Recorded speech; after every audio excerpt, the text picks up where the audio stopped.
Hello mga kasisi, mga kabar. Luto tayo ng ulam at ang ating recipe for today is pork hinalang. Ayan. At ito lang naman ang ating ingredients: pork, garlic, sibuyas bombay, sibuyas dahon, luya, siling labuyo at sal, sayuti, repolyo at saka nor cube. Ayan. At ayun na nga, sinimulan ko ng aking pag-isa ng aking mga spices. Ayan.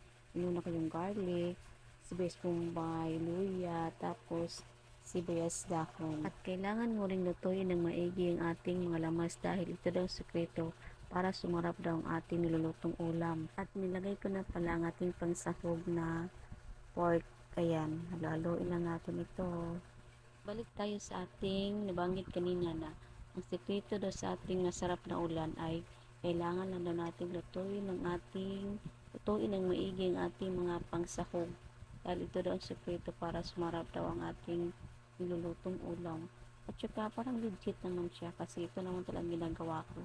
At ang information na ito ay napapanood ko lang sa palabas ni Corina Sanchez. Siguro nga kasi nasasarapan naman ang aking partner sa aking lutong ulam. Naglagay na pala ako ng tubig para sa ating sabaw at nilagay ko na rin ang ating nor cubes at saka yung asin. Ayan, nilagay ko na rin nating sayote, ang atsal at saka yung siling labuyo. Takpan lang natin kaldero at hintayin natin na kumulo. At ayan na nga, kumukulo na siya. Ilagay na natin ating repolyo at ilublob lang natin ating gulay sa sabaw para madali itong maluto. Takpan ulit at hintayin ulit natin na kumulo ito. At ayan, kumukulo na siya.